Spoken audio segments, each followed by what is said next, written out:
दुनिया के मालिक, फिर भगवान के प्रकाश, सर्वत्र संपूर्ण, गरीब निवास, बंदी चोर, परम इष्ट देव,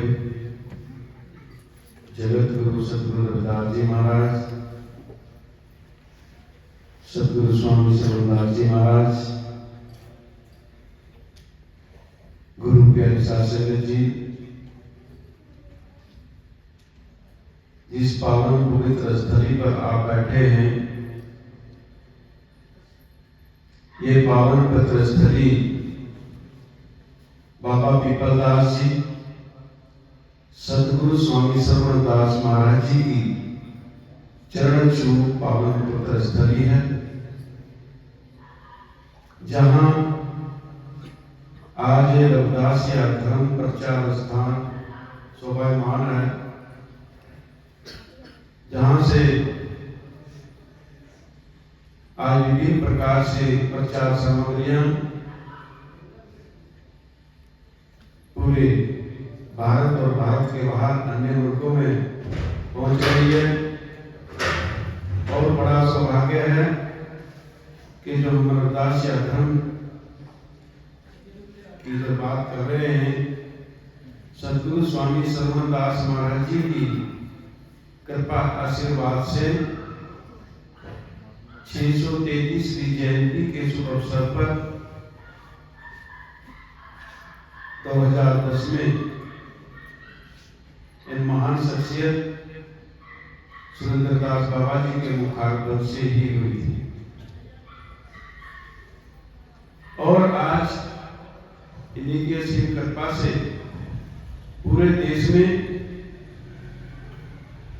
आसाम है, नेपाल है, भूटान है, पूरा देश जहाँ तक भी इधर बसा हुआ है, तेलंगाना, तमिलनाडु, बंगाल, सब प्रचार सामग्री यहाँ से जाती है। जगत गुरु सतगुरु रविदास महाराज जी का 649वां प्रकाश पर्व है और सतगुरु स्वामी शरणदास महाराज जी का 131वां प्रकाश पर्व है। बड़े ही धूमधाम के साथ में पूरे विश्व में मनाया जा रहा है। उसी कड़ी में आप सब लोग भारी संख्या में यहाँ हाजिरी भर रहे हैं। धन्य हैं और जगत गुरु सतगुरु रविदास महाराज जी, सतगुरु स्वामी शरणदास महाराज जी, जिनका आज पूरे विश्व में प्रचार प्रसार बड़ी धूमधाम के साथ में हो रहा है। अभी आपने सुना वाणी में क्या कि 14 रतन उपाया सतगुरु गुरु कही, जो शुरू होता नदियां नारी पसरा सागर अति गंभीर 14 रतन उपाया सतगुरु गुरु कही। इसका मोटा सा सिद्धांत आपको बताऊं। 14 रतन क्या हैं? 14 कला। अगर गहरी नदी में या गहरे समुद्र में या तूफान में, नदी में नाव फंस जाए तो वहां कौन सी कला काम आएगी? वहां 14 कलाओं में से एक ही कला काम आएगी जिससे बचा सकता है। समुद्र का बीच हो या नदी के बीच हो या गहरे जल में कहीं भी हो, अगर नाव पलटने लगी तो एक ही कला काम आएगी, वो कला है तैरने की कला। जो तैरना जानता है संभव है कि वो बचकर निकल जाए, और जो तैरना नहीं जानता उसके हालात फिर दूसरे ही होंगे। इस संसार रूपी महासागर में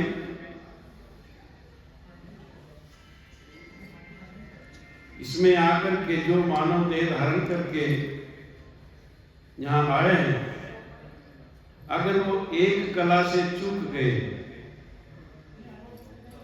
तो फिर 84 के हिंडोले में चढ़ना पड़ेगा। वो कौन सी कला है? इस मानुष देह में वो कला है सिमरण की कला। जो गुरुओं संतों महापुरुषों ने हमें सिमरण की कला बख्शी है, अगर वो कला हमारे पास है तो हमें कोई डर, कोई भय, कोई नहीं है। तो उस सिमरण की कला को हमने संभाल करके रखना है। सोहंग शब्द विचारो साधो, सोहंग शब्द विचारो रे, सोहंग शब्द विचारो साधो, सोहंग शब्द विचारो रे। माला फेरत फिरत नहीं है, माला फेरत फिरत नहीं है, जीवना वरण उचारो रे, सोहंग शब्द विचारो रे, सोहंग शब्द विचारो साधो, सोहंग शब्द विचारो रे। अजपा जाप जपो घट माही, अजपा जाप जपो घट माही, ताकि और निहारो रे, सोहंग शब्द विचारो रे, सोहंग शब्द विचारो साधो, सोहंग शब्द विचारो रे, सोहंग शब्द विचारो साधो, सोहंग शब्द विचारो रे।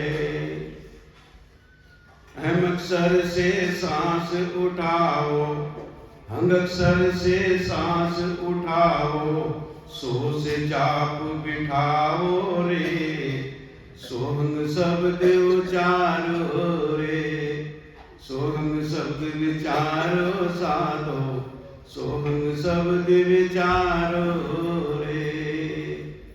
हंसो उलट होत है सोहंग, हंसो उलट होत है सोहंग, योगी जन निर्धारो रे, सोहंग शब्द विचारो रे, सोहंग शब्द विचारो साधो, सोहंग शब्द विचारो रे। गुरु प्यारे शासन जी, सोहंग शब्द विचारो साधो, सोहंग शब्द विचारो रे। सोहंग शब्द को जो गुरुओं संतों महापुरुषों ने परखाया है, उस पर विचार करना। जिसमें परखाया गया है कि जीवन बहुत ज्यादा लंबा चौड़ा नहीं है। हम सैकड़ों साल की गारंटियां लगाते हैं, हजारों साल की गारंटियां रखते हैं, एक सांस का खेल है। सोहंग, प्रकृति से सांस आती है, सो, और जब वापस जाती है प्रकृति में ही विलीन हो जाती है हंग। सो वो परमात्मा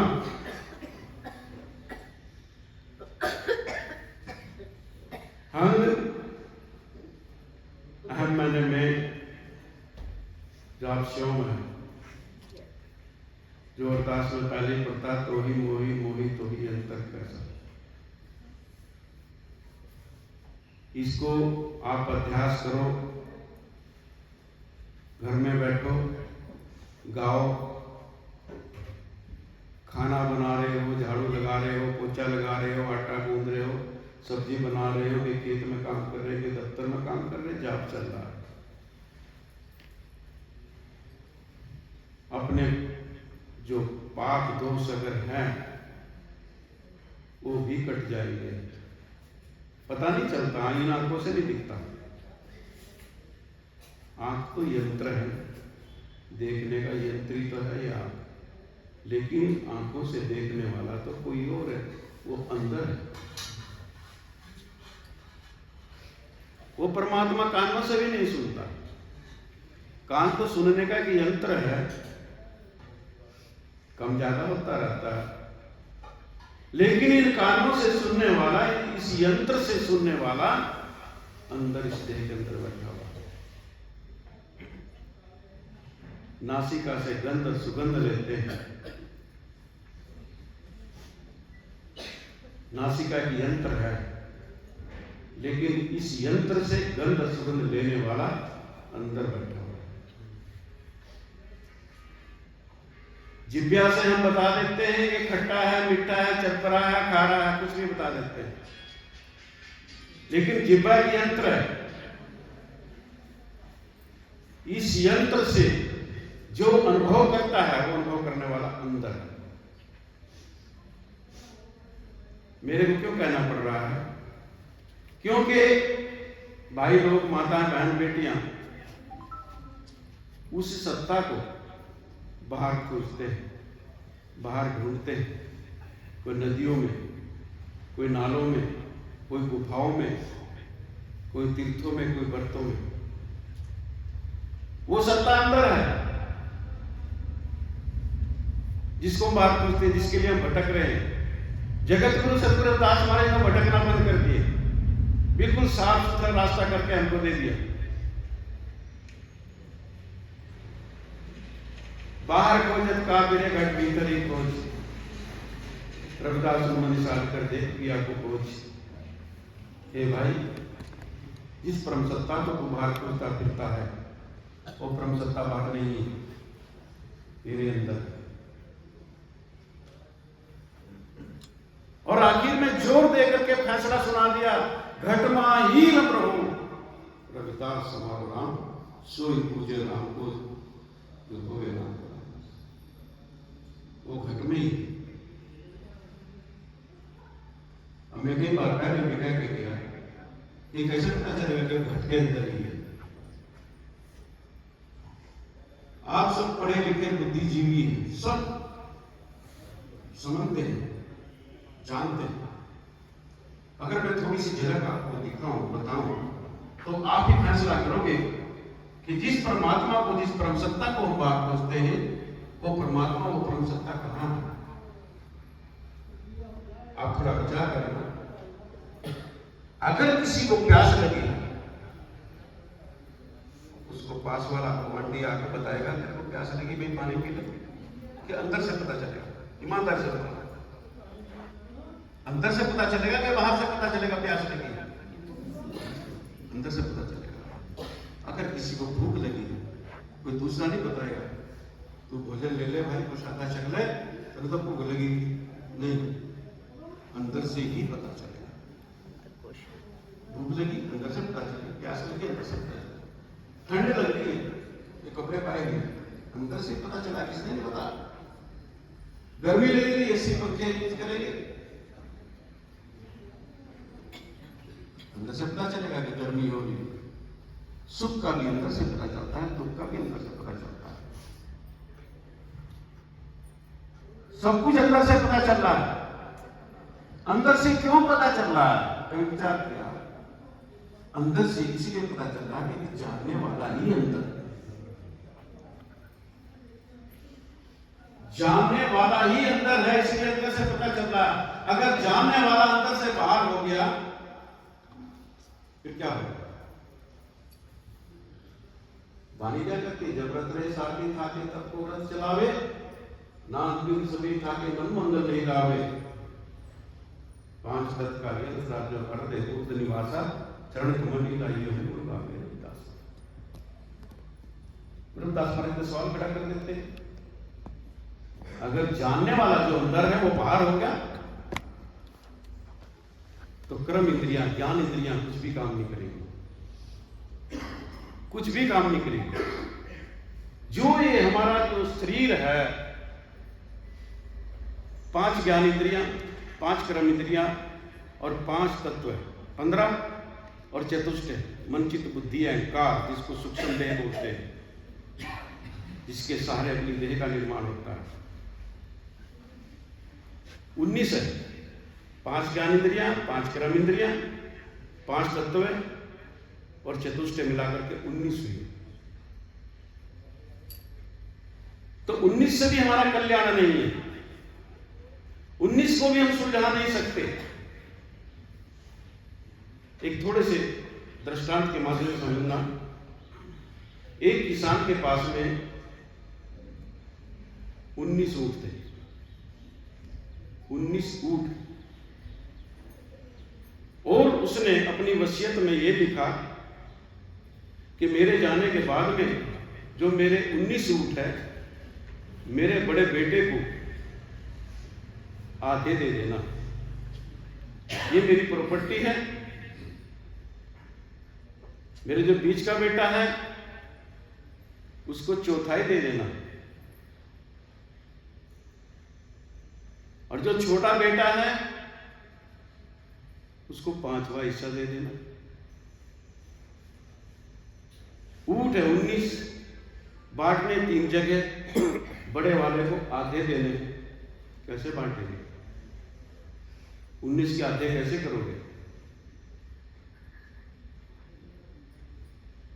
फिर दूसरे को चौथाई देना है, तीसरे को 5वां हिस्सा देना। मुश्किल में पड़ गए सब, कैसे होगा? तो एक परम मित्र होता है संसार में, किसी न किसी का कोई न कोई मित्र होगा जो सुख में दुख में सब में जो काम आता है अपना। और वास्तव में मानव जीवन में सबसे बड़ा जो परम मित्र है वो सदगुरु है। उससे बड़ा कोई मित्र नहीं है, जो यहाँ भी काम आता है और आगे भी काम आएगा, जो यहाँ भी जीवन सुखाला बना देता है और आगे के भी बंधन काट देता है, वो पवित्र गुरु है। तो उस किसान की जब ये उलझन पड़ी हुई थी वे कैसे बांटे जाए, तो उसका परम मित्र आया, यानी कि गुरु आया। उसने कहा भाई ऐसा करो, एक ऊंट मेरा ले लो। कितने हो गए? 20 हो गए, आधे आधे बांट दो। तो बड़े बेटे के पास हिस्से में कितने आ गए? 10 आ गए। छोटे वाले को देने थे चौथाई, कितने हिस्से में आए? 5। और जो सबसे नीचे वाले का था, सबसे छोटा था, उसके हिस्से में 5वां हिस्सा। उसको कितने मिले? 4 पंजा 20, 4। बड़े वाले को कितने मिल गए? 10। बीच वाले को मिल गए 5, और सबसे छोटे को मिल गए 4। यार योग करके देखो, जोड़ करके देखो, 10, 5, 15, 4, 19 बराबर बट गए। मित्र ने कहा मेरा मेरे को दे दो। ये होते हैं गुरु, इनको कहते हैं गुरु, जो हर मुसीबत से बाहर निकाल लेते हैं, हर परेशानियों से बाहर निकाल लेते हैं। तो गुरु प्यारी शास्त्री जी, हम गुरुओं संतों महापुरुषों को समझने में चूक करते हैं, उनकी बात का हम पालन नहीं कर पाते, इसी करके हम लोग दुखी रहते हैं। आज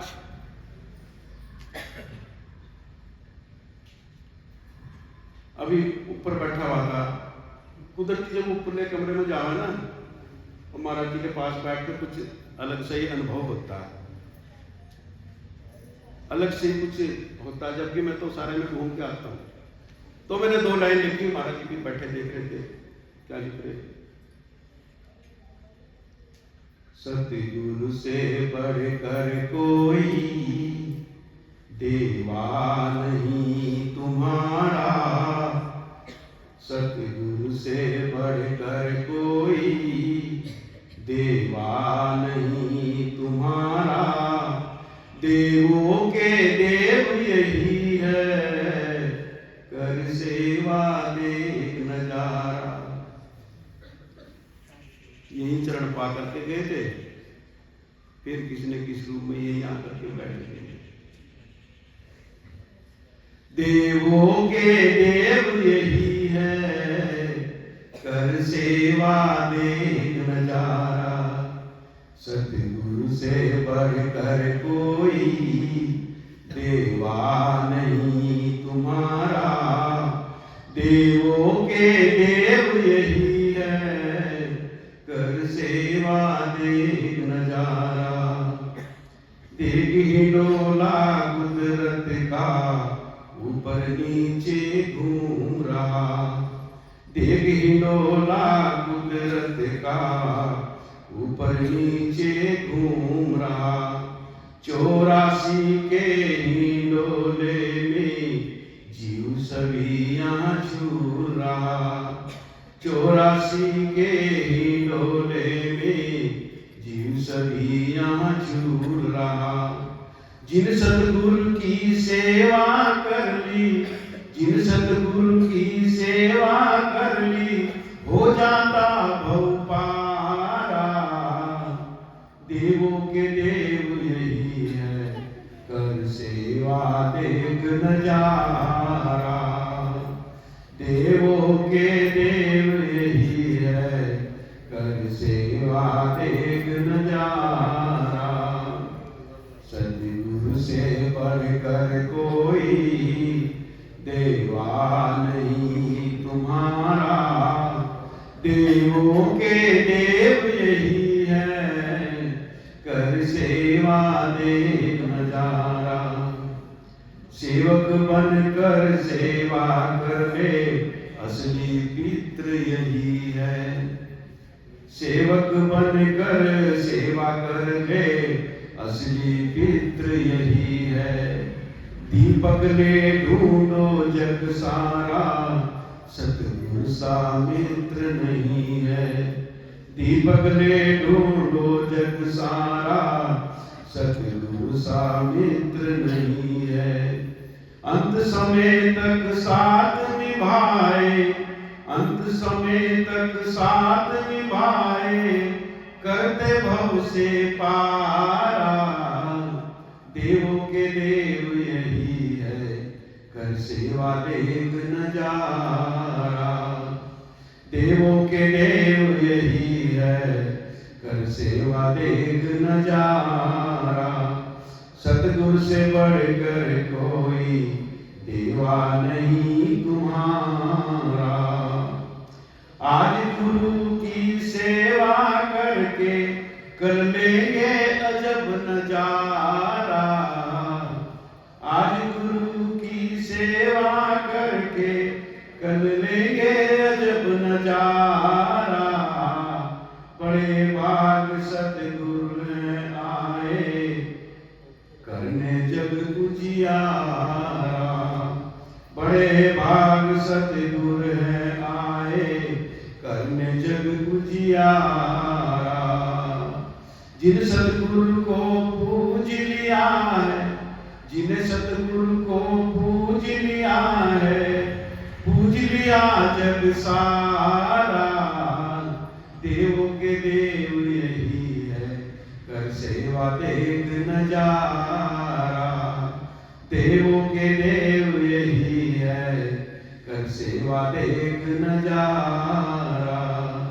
सतगुरु से बढ़कर कोई देवा नहीं तुम्हारा। देवों के देव यही है, कर सेवा देख नजारा। गुरु प्यारे शास्त्री जी, हम पहचान नहीं पाते क्योंकि संसार की माया हमारे आंखों पे छाई हुई है। विचार विवेक की जो बुद्धि है उस पे संसार की माया छाई हुई है, इसलिए हम हर बार चूक जाते हैं। हर बार चूक जाते हैं, इस बार नहीं चूकना, इस बार नहीं चूकना।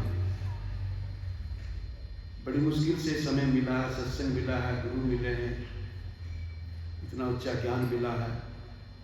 अपने जीवन का कल्याण कर लेना, संसार का काम तो चलता रहेगा। और भगवान या गुरु है वो ऊपर से नहीं पटक, टपकते कहीं के भी अवतार ले लेते हैं। माता की पवित्र कोख से ही सबका सफर होता है। पूरा इतिहास उठा करके देख लो, माता की पवित्र कोख से ही होकर के सब आते हैं। तो मां से बढ़कर भी संसार में कोई दूसरा रिश्ता नहीं है। तो आप विचार करो, जो साधन संपन्न हैं, पंजाब में वोट दे रहे हैं, करोड़ोंपति अरबोंपति वोट दे रहे हैं, कोई कमी नहीं है। लेकिन एक झोली वाला बाबा जिसके पास में 2 कुर्ते पजामे हैं,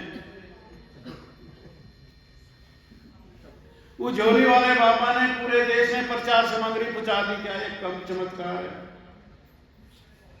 पूरे विश्व में प्रचार सामग्री पहुंचा दी गए, कम प्रचार है। जितने हमारे देश में यूनिवर्सिटी है, सरकारी अर्ध सरकारी, अमृतवाणी पहुंचा दी गए, कम बात है। विभिन्न भाषाओं में प्रचार सामग्री लिख करके घर घर में बांट दी, पूरे देश में बांट दी। 28 स्टेट इस भारत में है, कम से कम 20 स्टेट में तो मैं लेके चला गया यहां से। लोग फिर भी उनको साधन संपन्न समझते हैं। मैं कहता हूं मान सम्मान तो सबका होना चाहिए, लेकिन विचार विवेक रूपी नेत्र जिसके पास होंगे वो ही जीवन कल्याण कर पाएगा, अन्यथा हम इसी धोखे में रह जाएंगे। तो गुरु का ऐसा समय नहीं, महाराज ने 20 मिनट का समय दिया था, वो तो पूरा हो गया। जय गुरुदेव। तो जो आपने सुना है उस पर विचार करना है। जब हम सत्संग सुनते हैं तो उसमें विचार करना चाहिए। जिस तरह माताएं रड़कती है ना, ऐसे क्या रड़कती है? दही रड़कती है, फिर जाकर के मक्खन लिखता है, फिर उसको तपा जाता है। मक्खन तो थोड़ी देर में खराब हो जाता है, पर उसको तपा जाता है, तपा के उसको घी बना दिया जाता है। घी सालों में खराब होता है तो वही। दूध तो सुबह से शाम तक खराब हो जाएगा। दही जमा दी, थोड़ी और कीमत उसकी समय बढ़ जाएगा। दही को रिड़क लिया तो मक्खन बन जाएगा, उसकी थोड़ी और कीमत हफ्ता 10 दिन की हो जाएगी। और घी को कर तपा लिया तो वर्षों उसकी कीमत हो जाएगी, वर्षों तक वो सुरक्षित रहेगा। तो समय है आज जगत गुरु सतगुरु रविदास महाराज जी का 649वां प्रकाश पर्व है। सदगुरु स्वामी श्रवणदास महाराज जी का 131वां प्रकाश पर्व हम लोग मना रहे हैं। कुछ संकल्प लेकर के जाएं कि आज तक जो भी हमसे कोई गलती हुई है, कोई भूल हुई है, आज हम उसको यहाँ चढ़ा करके चले जाएंगे। महाराज जी किसी से पैसे नहीं मांगते कि मेरे को धन दौलत दे के जाओ, ठीक है नहीं। वो मांगते हैं जो तुम्हारे अंदर अगर कोई दुर्गुण है, वो दुर्गुण ही चढ़ा के चले जाओ मेरे पास, तो भी जीवन का उद्धार हो जाएगा। जय गुरुदेव।